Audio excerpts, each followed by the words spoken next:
Alrighty, we're here at the 2009 INBA All-Female Classic with figure champion, none other than Michelle Nazaroff. I'll just rattle off what she's achieved just this year alone because her record is quite substantial. First figure tall and overall champion at the 2009 IFBB Elite Show. First figure and tall in 2009 NABA WFF WA titles. First figure and overall champion at the NABA WF Southern Hemisphere titles, and second figure at the NABA WFF Universe titles. That's just the first 6 months of this year. Wow, what an amazing start to the competition season. You've had, Michelle, outstanding. But it wasn't always a glamorous, fabulous start to a season, especially a first year ago. What a lot of people may not be aware of is Michelle's actually had open heart surgery. So why don't you tell us a little bit about your condition and what happened? Well, 2004 I had to have open heart surgery to replace my aortic valve and pulmonary valves, which was a massive surgery. Stenotomy is just opening up the chest cavity and my chest is wired together.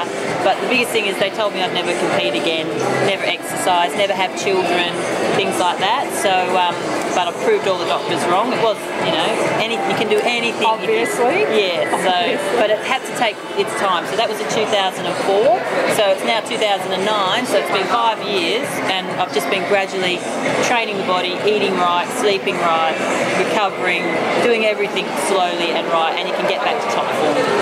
And obviously this year's preparation is a little bit different than previously because Michelle has just returned from giving birth to her first child, yet again defying the doctor's diagnosis. Yes. How have you found your preparation compared to when you weren't a mother, compared to being a mother this time around? Obviously, you know, 4 titles already in 6 months, not too bad. Yeah. Oh, well, it's been hard having a little one running around everywhere.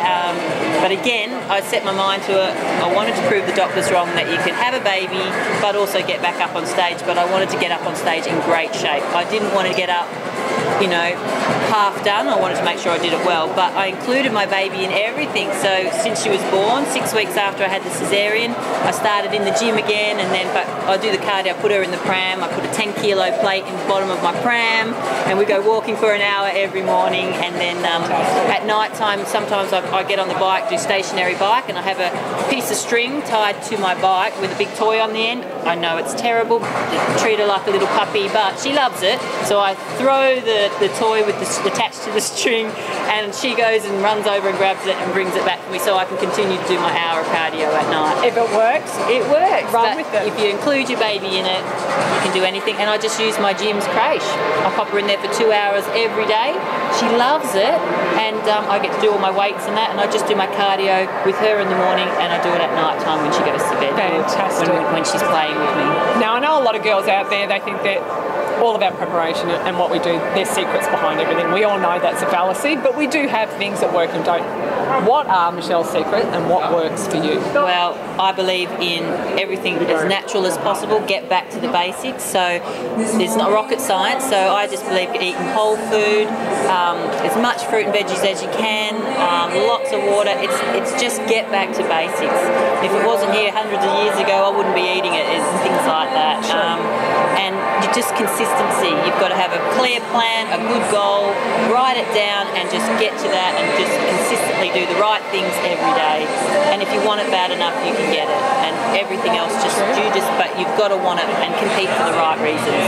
So no secrets, just get back to basics. Hard work, blood, sweat and tears. Yeah, but you've got to enjoy it and you've got to really want it and compete against yourself and have a goal for you, what you want to personally achieve and what journey you want to go on. Because if you're out there to compete against other people and worrying about everybody else, you'll never get there. It's got to be a personal journey, and I tell you, it's worth every moment. I'm so satisfied with what I've achieved, and my baby and my family have all grown as well from the experience. So if it's a positive thing in every way, I think everyone should try and compete. Very true, very true. Last but not least, inspiration, motivations. What gets you out of bed, into the gym, mum, heart surgery, wife?